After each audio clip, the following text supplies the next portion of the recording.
Transforming your life with hypnotherapy just got easier with your host, Julie from CoachingHypnosis.net. Welcome back, dear listener, to Coaching Hypnosis. Yesterday, we stood inside a rainy Texas courtroom to deconstruct the tragic case of Charles Flores, exposing how amateur police hypnotists use unscientific pacing to manufacture false witness memories that carry lethal consequences. Today, we are widening our lens to look at the collective psychological collapse.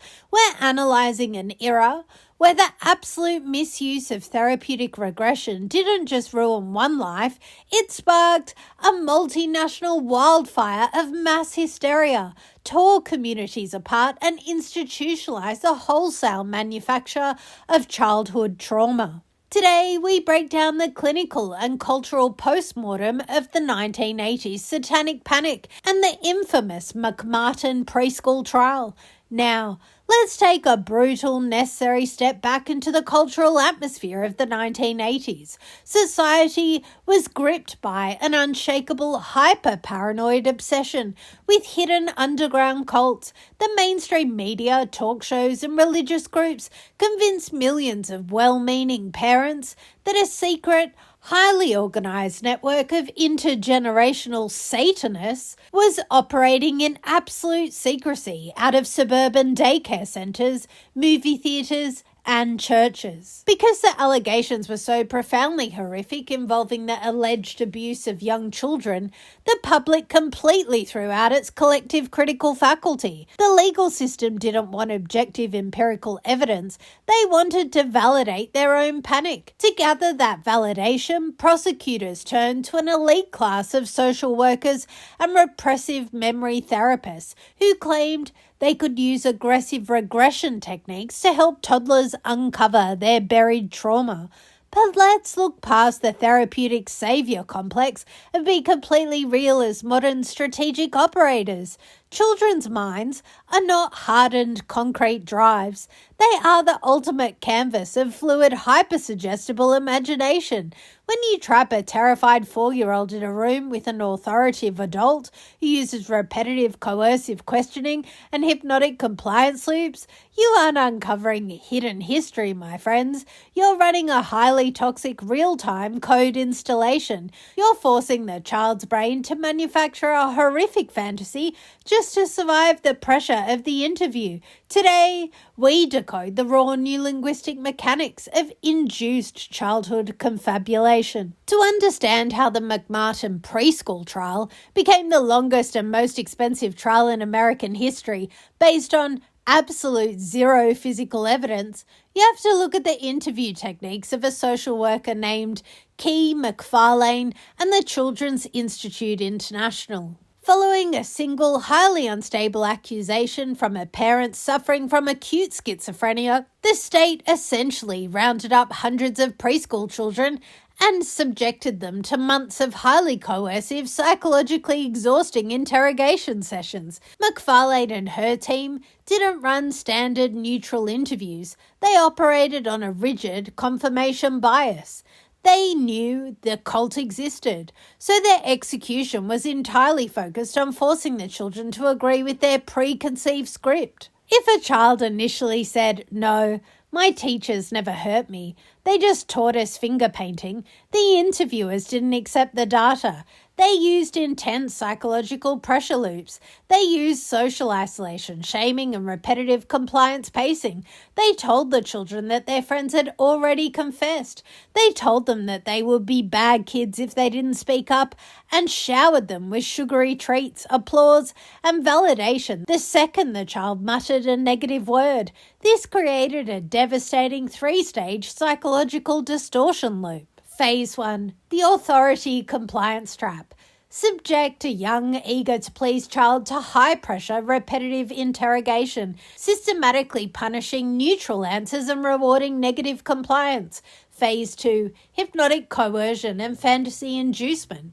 Use leading unscientific puppet play and storytelling techniques to force a child's imagination to fill the gaps, merging fantasy with physical reality. Phase 3. The hardened delusion.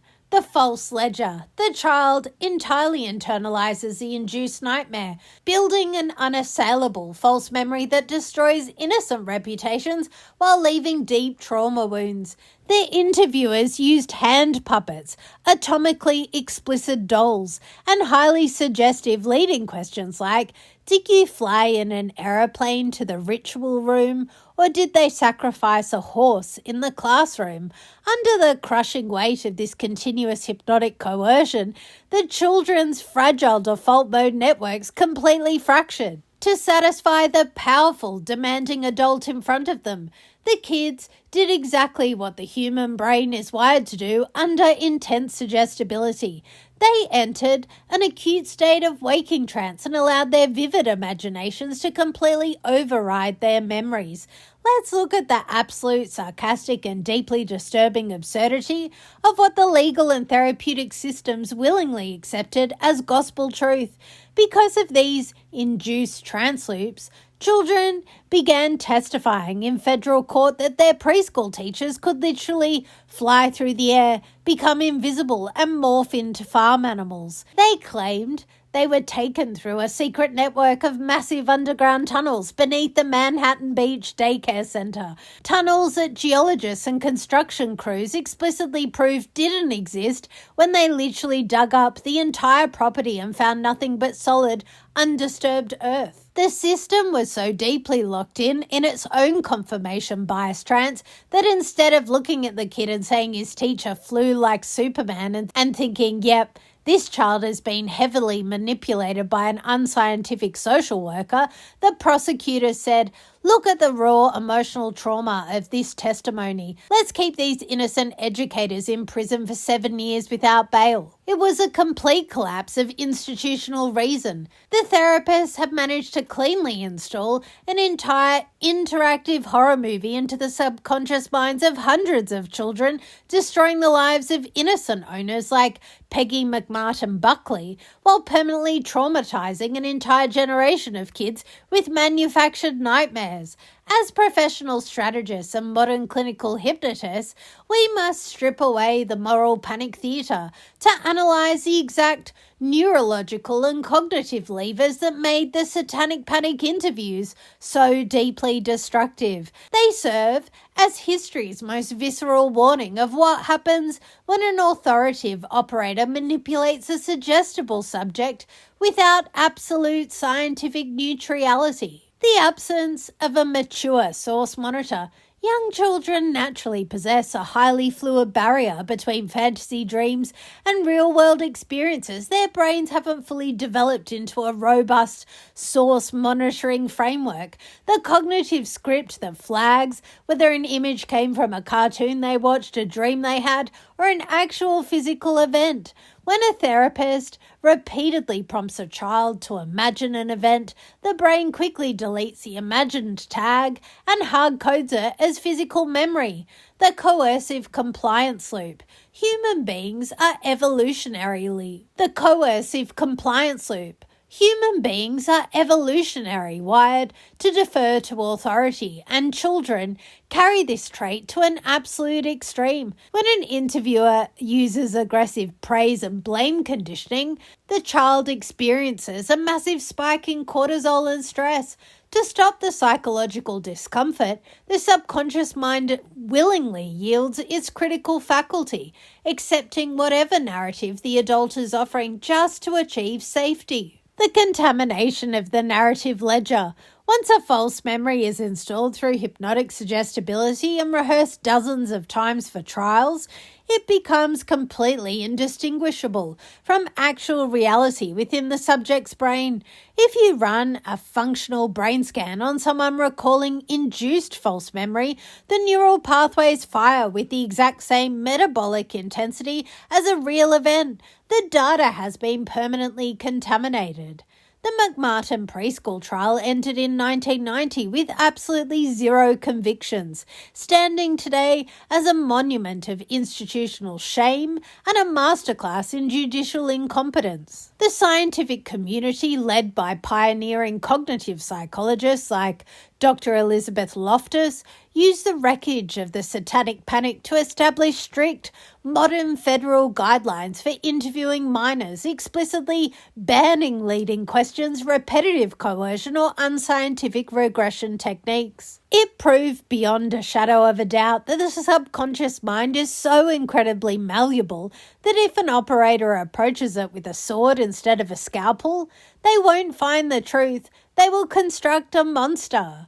The profound, heavy lesson of the McMartin Preschool case and the Satanic panic is a visceral reminder that the code running your personal history, your internal identity, and your memories must be fiercely protected. And the second you allow external panics, hyper-aggressive groupthink, or authoritative voices to tell you what your past must have been, you are surrendering your strategic sovereignty. Any culture, system, or mentor that seeks to control you by manufacturing hidden traumas, fueling unexamined paranoia, or forcing you to adopt a victim script to fit their worldview is running a deeply predatory program.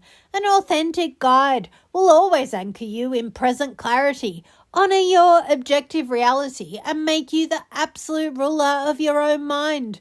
True, unshakable leadership is about protecting your cognitive ledger, knowing how to filter out the hysterical noise of the market, regulate your own nervous system against collective panic, and lead your business from an uncompromised, self-sourced truth. If you've realized you're navigating the heavy pressure of high-performance execution by letting external projections and old conditioned family scripts dictate your version of reality, wasting your immense strategic energy on manufactured self-doubt, feeling like an imposter because a toxicity industry voice told you that you are fundamentally broken, or allowing collective anxieties to freeze your executive execution, it is time to step out of the panic loop and reclaim your strategic composure.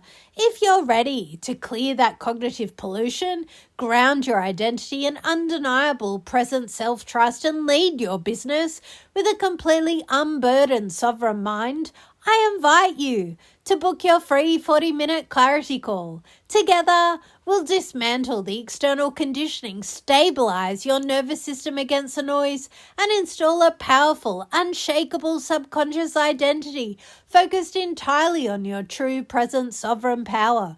Remember, aligned subconscious plus healed history equals unshakable leadership.